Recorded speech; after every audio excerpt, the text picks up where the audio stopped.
Dobrý deň. No ja som sa vyšolíchal. No ale moc sa mi to nepáči, akože jak mi to narastlo. Ja som povedal, nech mi to dajú tak, ako som to bal.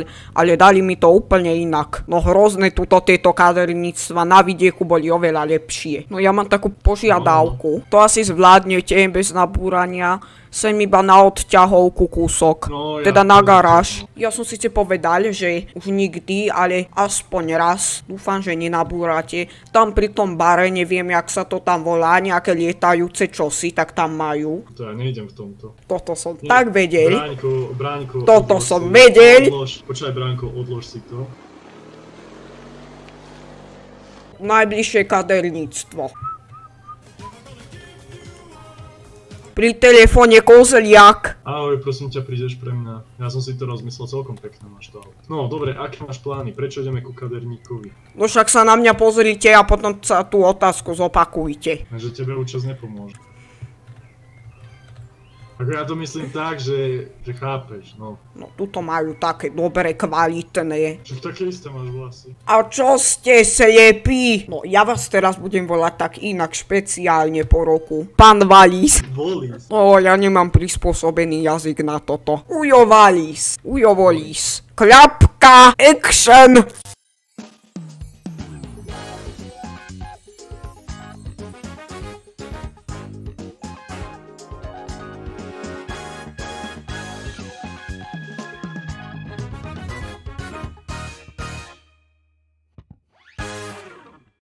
No, takže vítajte v dnešnej talk show. Dneska tu máme špeciálneho hostia a je to Ujo Valís. Dobrý večer, prajem všetkým. No, takže ja som si tu pripravil pár otázok. Ako prvá otázka taká, viete, že čo ste vyštudovali? Takže v mojom rannom detstve a mladosti v Rumunsku som študoval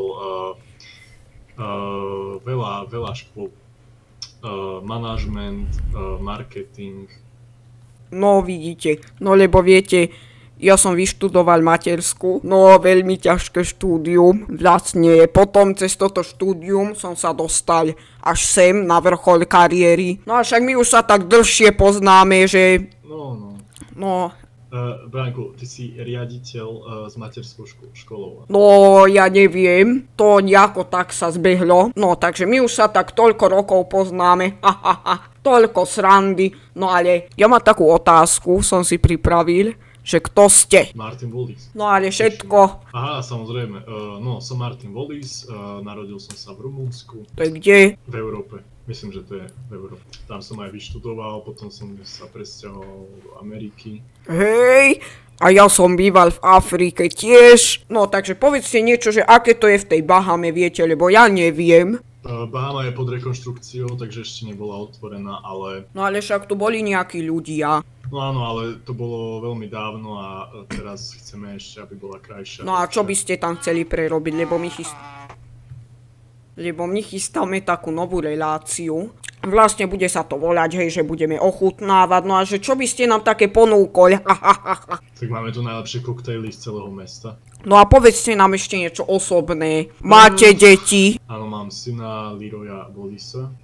Koľko má rokov? Akú školu vyštudoval? No, syn má 5 rokov a zatiaľ chodí do škôlky. Hej, Hilo už chodí? No vidíte. A ja som chcel mať syna. Má osobného učiteľa, brat. Nakoniec to bola dcera, no a nakoniec ani neviem, kde je. No a viete, no v tej Afrike tam je pekne, vy ste tam už boli? Nemal som tu možnosť ešte. Potom ma zobrali do pizzerie, to bola jedna z mojich prvých robôt. Tam sme sa vlastne aj spoznali, pre tých, ktorí nevedia. No, ste ma nazvali Shrek. Je to zlé, je to hanba, už tu nie je žiadna sranda.